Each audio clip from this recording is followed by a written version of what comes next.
Hi hello అందరూ ఎలా ఉన్నారు? ఈరోజు వచ్చేసేసి కొర్రమీన్ క్లీనింగ్ అనేది ఎలా చేయాలో నేను చూపిస్తాను. చూడండి, ఈ 3 కొర్రమీన్లు అయితే బ్రతికున్నాయి. మా సైడ్ మొత్తం ఇసుక ఉంటుంది కదా, ఇసుకలో కూడా దుల్లేసినాయి మొత్తం.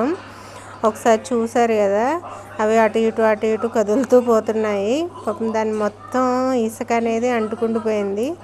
ఇది పట్టుకుంటే జారిపోతుంది అసలు, కాబట్టి ఇసుక అంటుకుంది కాబట్టి పట్టుకుని మీరైతే మాత్రం బియ్యపు పిండి కానీ లేదా తవుడు కానీ పెట్టి, ఇంకో నేను చూపిస్తున్నాను, సైడ్స్ అటు ఇటు క్లీన్ చేసుకొని చూడండి, మొత్తం క్లీన్ చేసుకోవాలి. క్లీన్ చేసుకొని మొత్తం చూసారా, కత్తిపీటతో అలా మొత్తం పొలుసు మొత్తం తీసేసుకోవాలి. చూడండి ఎలా తీస్తున్నామో. ఇది ప్రాసెస్ కొంచెం ఎక్కువగానే ఉంటుందండి, ఓపికగా చేసుకోవాలి. నార్మల్ ఫిషెస్ కంటే దీంట్లో జిగిరి అనేది చాలా జిగిరిగా ఉంటుంది. చేప అనేది చాలాసేపు క్లీన్ చేయాలి. ఒకసారి చూడండి, నేను ఫస్ట్ ఎలా అయితే క్లీన్ చేసామో నెక్స్ట్ కూడా అలాగే 3 కూడా సేమ్ అదే విధంగా పులుసు మొత్తం కత్తిపెట్టితో ఒక పులుసు మొత్తం తీసేసుకొని పక్కన పెట్టుకుంటున్నాము. తోక అనేది కట్ చేసి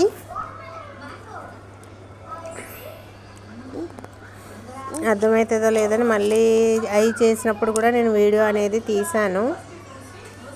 సైడ్ అటు ఇటు కోసుకుని తల దగ్గర ఉన్న 2 కోసుకుని తోక కట్ చేసుకుని అంగో చూడండి. ఇప్పుడు తవుడు వేసాము. మేము ఇది చేపలు నూరుకునే రాయి, మేము దీని మీదే నూరుతాము. చూసారు కదా, తవుడు అది మేము వేసింది తవుడు. ఇది చాలా ఎక్కువ జిగురు ఉంటుంది కాబట్టి చాలాసేపు, అసలు ఎంతసేపు తోమామో.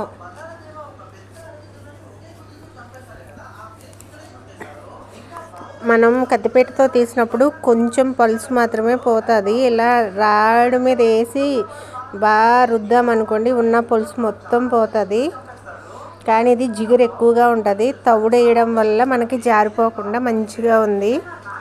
సిటీల్లో అయితే తవుడు అలాంటివి ఉండవు కాబట్టి ఉప్పు కానీ లేదా బియ్యపు పిండి కానీ వేసి ఇలా చేసుకోవచ్చండి. ఒకసారి చూసారా ఎంతలా తోముతుందో అసలు. దీని జిగురు ఎంతసేపు తోమినా కూడా అసలు పోదు. చూడండి ఎంత తెల్లగా వచ్చిందో.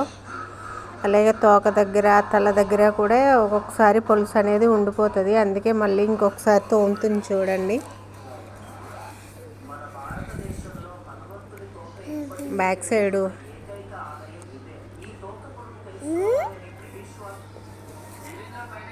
చూసారా ఎంత మురికి వస్తుందో. చూసారు కదా, ఎంత తోమినా కూడా అసలు జిగురు మొత్తం పోయింది.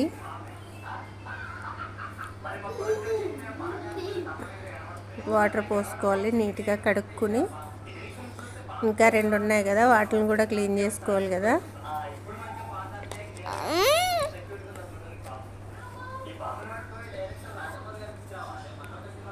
చూడండి అసలు ఎంత తెల్లగా వచ్చిందో. బిఫోర్ ఆఫ్టర్ చూసుకోండి ఒకసారి.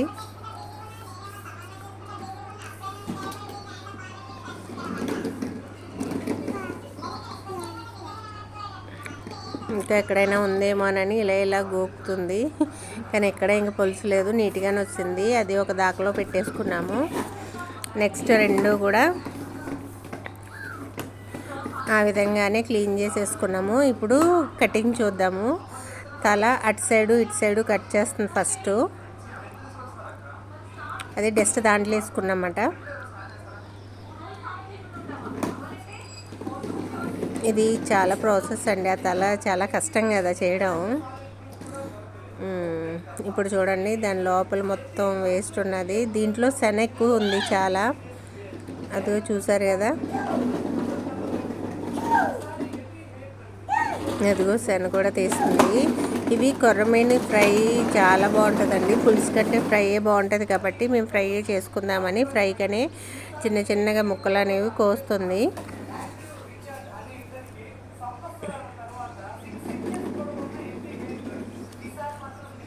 ఫ్రై ముక్కలు అయితే కొంచెం పల్చగా కోసుకుంటే ఫ్రై అనేది త్వరగా ఫ్రై అవుతుంది కదా. ఇందాక తల పక్కన పెట్టాం కదా, దాంట్లో కళ్ళు పళ్ళు ఇవన్నీ తీసి పడేసేసేయాలి. చూడండి ఎలా చేస్తుందో.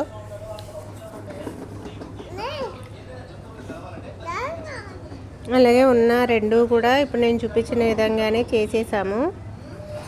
ఇప్పుడు క్లీనింగ్ అండి. అంగో చూడండి శన ఎంత ఎక్కువ ఉందో. 3 చేపల్లో కూడా శన అనేది ఎక్కువ ఉంది. ఇది కొంతమంది ఇష్టపడతారు, కొంతమంది ఇష్టపడరు. మేమైతే వేరేగా వండుతారు. ఇవన్నీ ఫ్రైయే కదా చేసేది. అంగోండి చూసారా, 3 చేపల్లో ఒక్కొక్క దాంట్లో 2 ఉన్నాయి. గుడ్లు మాట, కొర్రమీను గుడ్లు.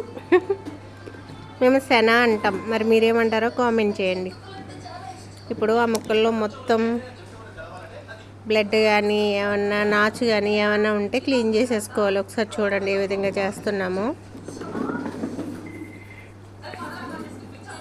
చూసారా ఎంత నీట్గా ఉందో.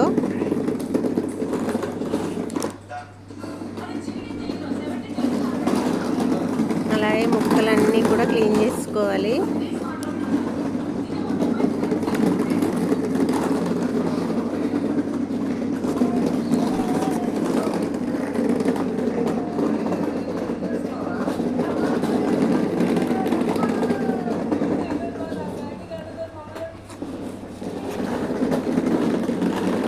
నేను ఈరోజు క్లీనింగ్ ఒకటే పెడుతున్నాను. రేపు కొర్రమీను ఫ్రై ఎలా చేయాలో కూడా మీకు చూపిస్తాను. ఒకసారి చూసారు కదా, అలా క్లీన్ చేసిన వాటిని 2-3 సార్లు మనం వాష్ చేసుకోవాలి. చూడండి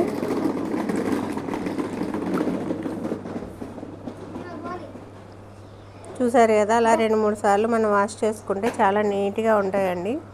ఈ ప్రాసెస్ మీకు నచ్చితే కనుక లైక్ చేయండి, షేర్ చేయండి, సబ్స్క్రైబ్ చేయండి. అలాగే రేపు పెట్టే కొర్రమీను ఫ్రైని కూడా సెకండ్ పార్ట్గా మీరందరూ చూడండి. నచ్చితే కనుక లైక్ చేయండి. ఓకేనా. చూసారు కదా, 2-3 సార్లు వాష్ చేసుకున్న తర్వాత అవన్నీ ఒక బౌల్లోకి తీసుకుని తర్వాత ప్రాసెస్ అనేది తర్వాత స్టార్ట్ చేయొచ్చు.